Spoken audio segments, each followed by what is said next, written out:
रूस यूक्रेन युद्ध में ग्लाइड बम एक नया हथियार हो सकते हैं। अब यूक्रेनी सेना अपने ग्लाइड बमों से पलटवार करने की तैयारी कर रही है। रिपोर्ट्स के अनुसार यूक्रेन ने सोवियत युग के फैब्रिकस नाया अवियाबोम्बा बमों का उपयोग करके, जिन्हें स्वदेशी विकसित ग्लाइड किट्स से संशोधित किया गया है, अपने पहले दस्तावेजीकृत हमलों में से एक को अंजाम दिया है, जो रूस के KAB बमों के समान है। अब सवाल यह है कि क्या यूक्रेन कोई तरीका खोज पाएगा इन्हें रोकने का, या फिर ये रूसी सेना को और आगे बढ़ने में मदद करेंगे। 25 जून को यूक्रेन ने अपना पहला स्वदेशी निर्मित ग्लाइड बम परीक्षित किया। एक यूक्रेनी रक्षा कंपनी KB मेडोइड ने घरेलू प्रतिभा का प्रदर्शन करते हुए 500 किलो के सोवियत डिजाइन FAB 500 बम को अपने स्वदेशी KB किट से एक सटीक ग्लाइड हथियार में परिवर्तित कर दिया। इस सिस्टम में पॉप आउट विंग्स, GPS सहायता प्राप्त मार्गदर्शन और इनर्शियल नेविगेशन को जोड़ा गया है, जिससे यह एक स्टैंड ऑफ स्ट्राइक सक्षम हथियार बन जाता है। अब तक इस सिस्टम ने अग्रिम मोर्चे के Su-24 fencer O'Neill weather bomber से किए गए परीक्षणों में 60 किमी की ग्लाइड रेंज प्राप्त की है। तकनीक के तेजी से विकास के साथ निकट भविष्य में हम 80 और यहां तक कि 100 किलोमीटर की ड्रॉप्स की उम्मीद कर सकते हैं। यह उपलब्धि एक महत्वपूर्ण तकनीकी और रणनीतिक बदलाव है। यूक्रेन सोवियत युग के बमों को प्रिसिजन ग्लाइड किट्स से रेट्रोफिट करके अपने विरोधी की रणनीति अपना रहा है। विशेषकर रूस की universal module for planning and correction, जो फैब्रिकस नाया, अवियाबोम्बा 500 बम और यूक्रेन जैसी विंग किट का इस्तेमाल करती है। यूक्रेन में 2023 की शुरुआत से रूस तबाही मचा रहा है। वे अस्पतालों, स्कूलों और अपार्टमेंट बिल्डिंग्स को निशाना बना रहे हैं। यूक्रेन ने JDAMs के लिए भीख मांगने से लेकर खुद के JDAMs सिर्फ $25,000 प्रति यूनिट में कैसे बना लिए, आइए इसकी गहराई से जांच करते हैं। अब तक यूक्रेनी universal module for planning and correction का विकल्प कई पश्चिमी हथियार रहे हैं, जैसे अमेरिकी joint direct attack munition extended range, फ्रांसीसी आर्मामेंट एयरसोल मॉड्यूलर हैमर, या फिर बहुत छोटा अमेरिकी GBU-39 SDBU। ये हथियार उस KAB किट से ज्यादा महंगे हैं जिसे यूक्रेन विकसित कर रहा है, और इनकी उपलब्धता भी बहुत कम है।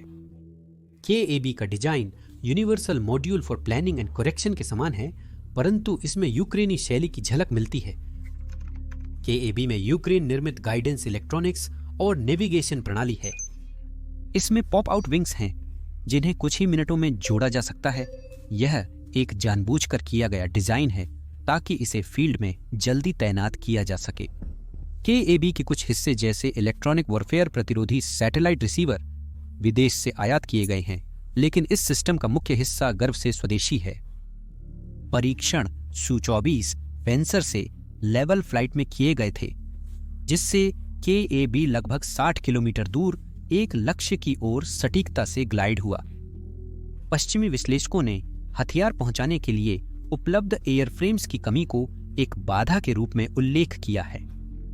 यूक्रेन फिलहाल 20 से कम Su-24 संचालित करता है, लेकिन FAB 500 को शायद Su-25 Su-27 जैसे अन्य रूसी विमानों पर भी लगाया जा सकता है, जिनकी संख्या यूक्रेन के पास कहीं ज्यादा है।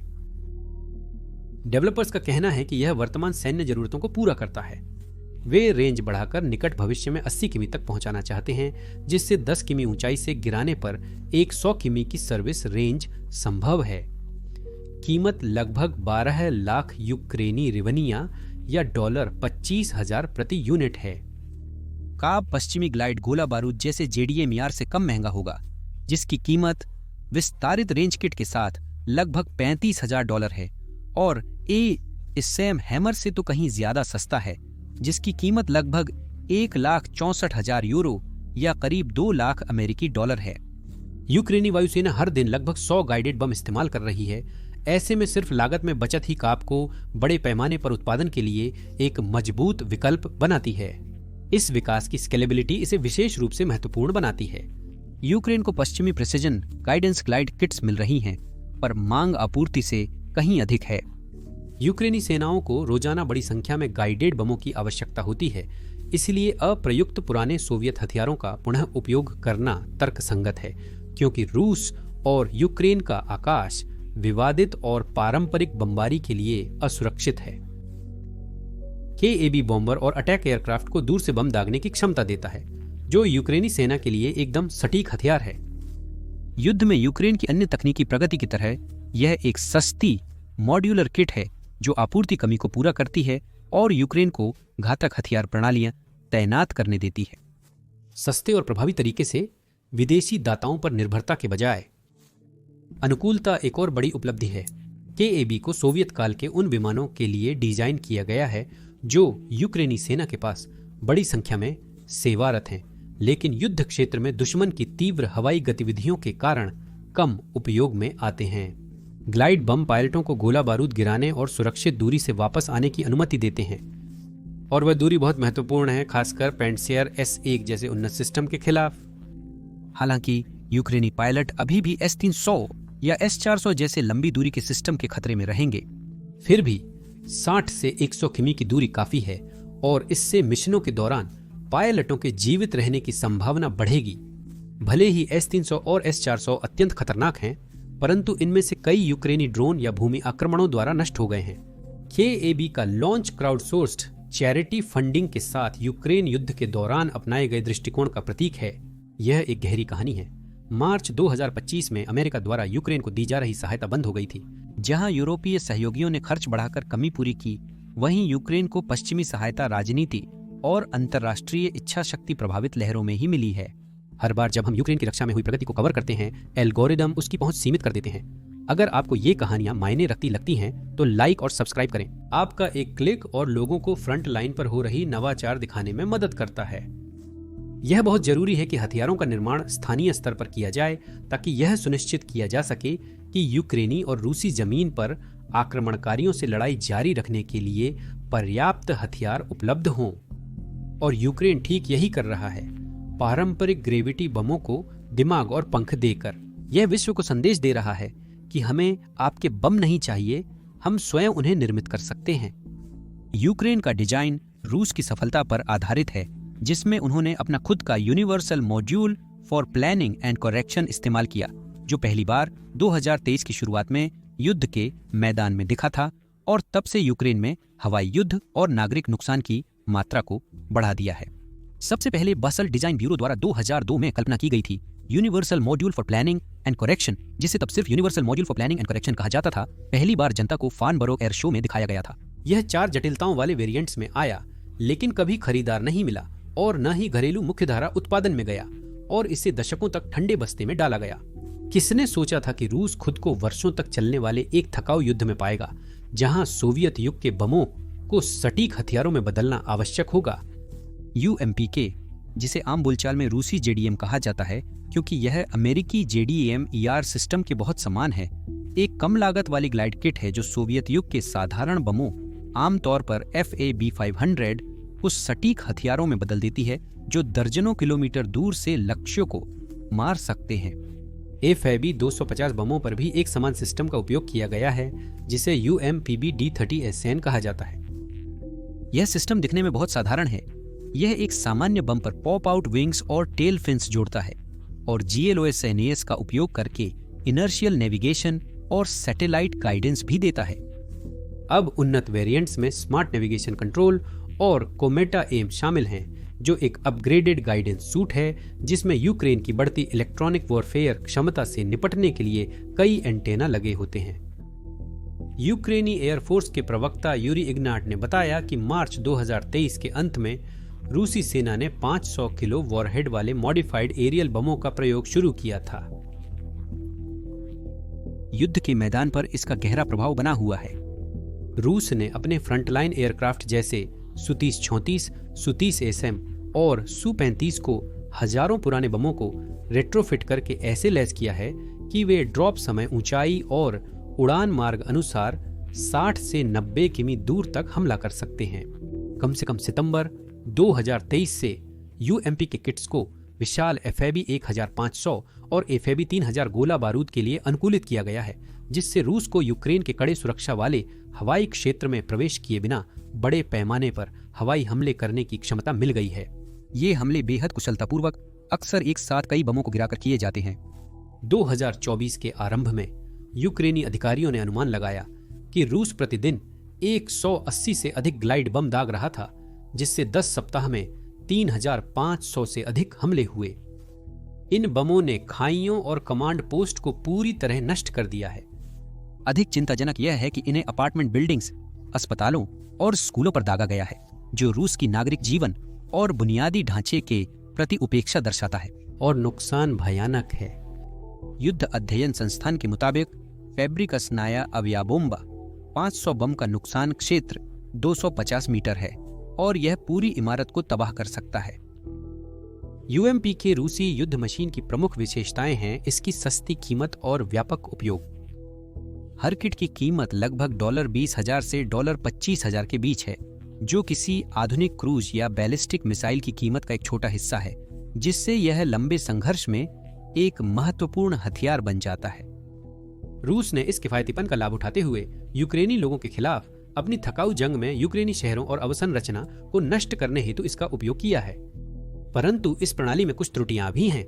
इसकी शुद्धता पूर्णतः निर्बाध सैटेलाइट मार्गदर्शन पर आधारित है। यूक्रेनियन जैमिंग या सिग्नल स्पूफिंग के कारण यूएमपी के बम अक्सर सैकड़ों मीटर तक लक्ष्य से चूक जाते हैं, लेकिन जब पूरा शहर आपका लक्ष्य हो तो सटीकता उतनी अहम नहीं रहती। रूसी मिलिट्री ब्लॉगर्स और पश्चिमी विश्लेषकों ने पंखों के खुलने में विफलता, फ्यूज समस्याओं और गलत निशाने की घटनाओं की रिपोर्ट की है, जिससे पेलोड बर्बाद हो जाते हैं या गलती से रूसी क्षेत्र पर हमला हो जाता है। अप्रैल 2023 में एक सू-34 ने गलती से universal module for planning and correction से लैस बम रूसी शहर बेलगोरोद पर गिरा दिया।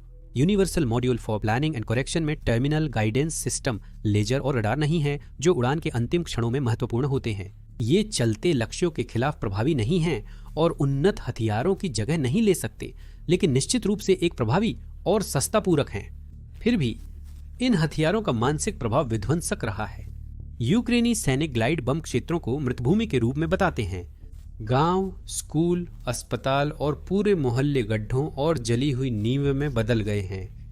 बम बिना किसी चेतावनी के आते हैं, आखिरी पलों तक मौन रहते हैं और लोगों को प्रतिक्रिया देने का कम अवसर देते हैं। कई हमलों ने जानबूझकर या अंधाधुंध नागरिक ढांचे को निशाना बनाया है, जिससे कभी जीवंत इलाके अब तबाही के मंजर में तब्दील हो गए हैं। रूसी जेट ऊंचाई से निडर होकर हमला कर सकते हैं और उड़ान के दौरान बमों को रोकना मुश्किल है। ऐसे में universal module for planning and correction system मोर्चे पर और पीछे तबाही और आतंक फैला रहा है। यूक्रेन ने रूसी ग्लाइड बमों को रोकने या निष्क्रिय करने के लिए काउंटर मेजर विकसित करना शुरू कर दिया है, हालांकि यह क्षेत्र अभी नया और विकासशील है। इलेक्ट्रॉनिक युद्ध अब तक की सबसे प्रभावी रक्षा पंक्तियों में से एक रहा है। यूक्रेनी सेना नियमित रूप से स्वदेशी निर्मित लीमा जैसे मोबाइल जैमिंग सिस्टम का इस्तेमाल कर रूसी सैटेलाइट नेविगेशन प्रणाली में व्यवधान डालती है। GLOSNAS सिग्नल को बाधित करके ये jammer universal module for planning and correction guide बमों को भ्रमित कर देते हैं, जिससे वे प्रायः अपने लक्ष्य से पूरी तरह चूक जाते हैं। कई मामलों में पूरी सल्वो निर्धारित लक्ष्यों पर प्रहार करने में विफल रही है, जिससे रूसी सेना को प्रति लक्ष्य अधिक बम खर्च करने पड़ रहे हैं। ग्लाइड बमों से निपटने के लिए जैमिंग के अलावा नई पीढ़ी के उपकरणों का परीक्षण चल रहा है, जो उन्हें गतिशील रूप से रोक सकते हैं। AI संचालित प्रारंभिक चेतावनी प्रणालियों का विकास हो रहा है, जो उड़ान में बमों का रियल टाइम में पता लगा सकती हैं, दृश्य और ध्वनिक संकेतों का उपयोग करके।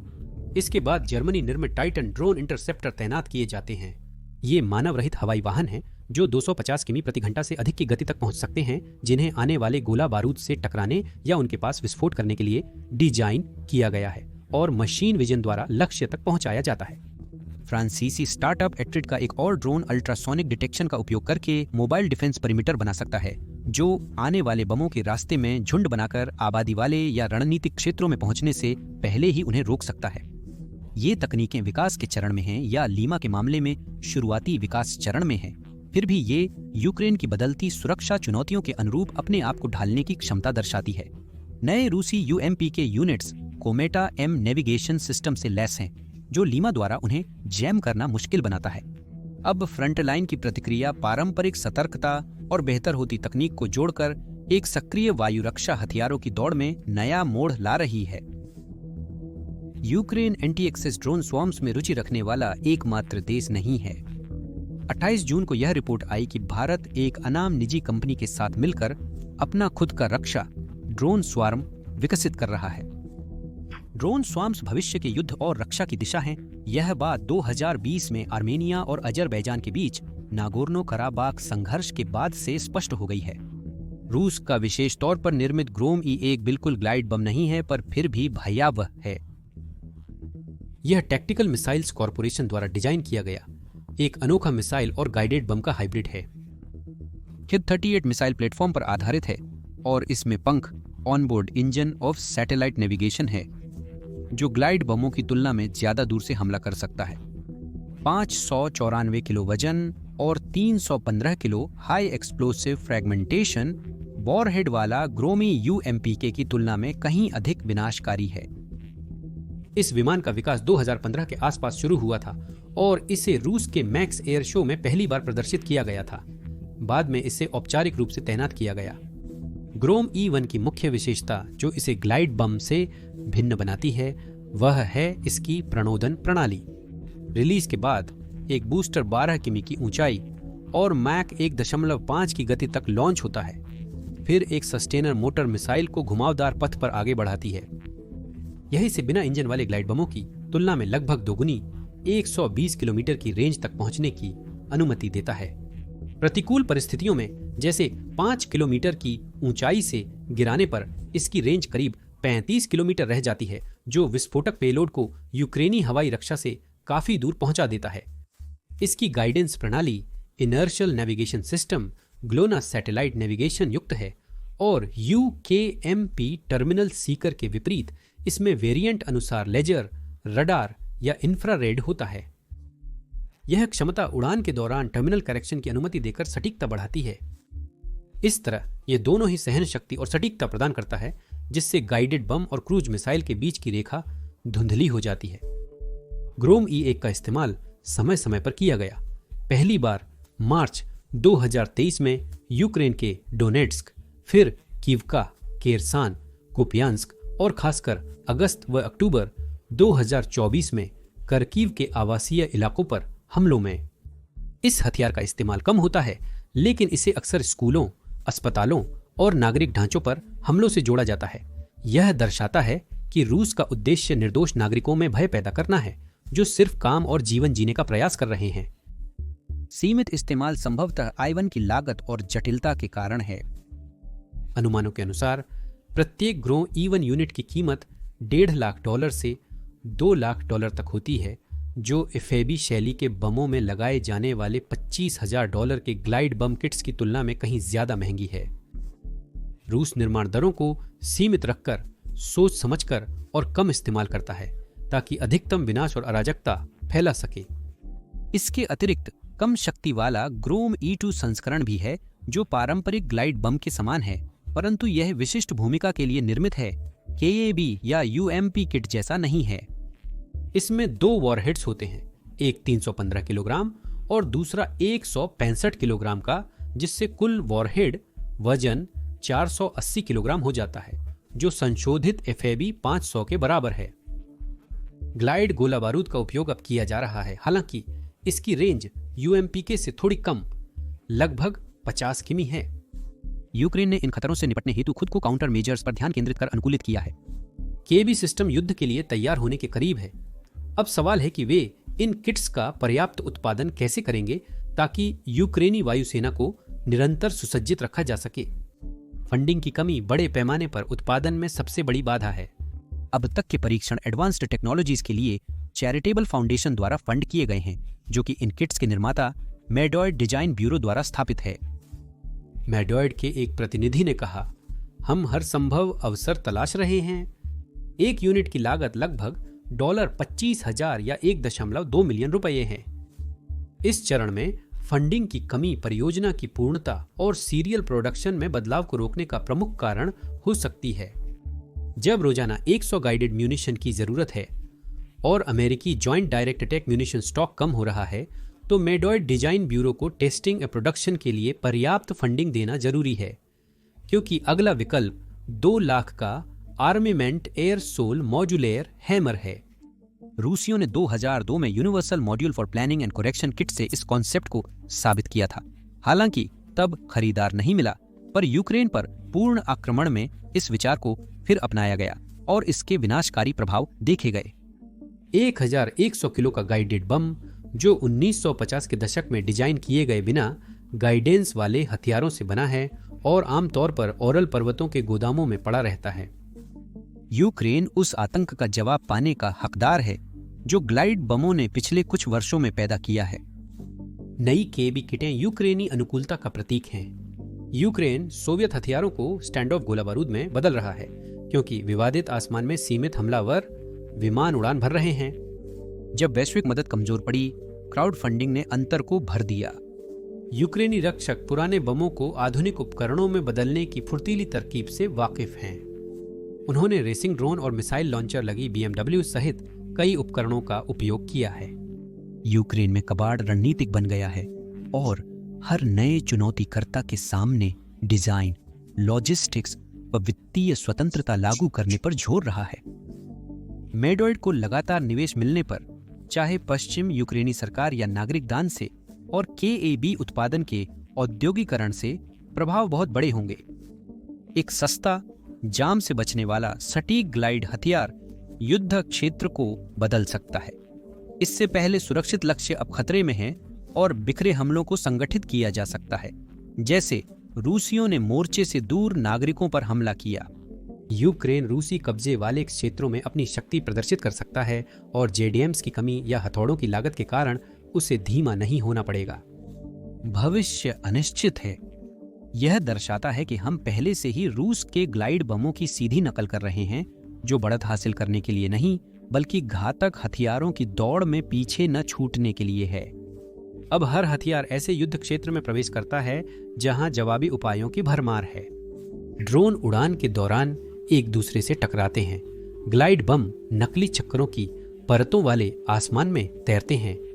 यूक्रेन में पेड़ों पर फाइबर ऑप्टिक तारों के फंदे उस युद्ध के अवशेष हैं जहां हर कार्रवाई के साथ एक जवाबी प्रतिक्रिया होती है और कुछ भी ज्यादा देर तक कारगर नहीं रहता।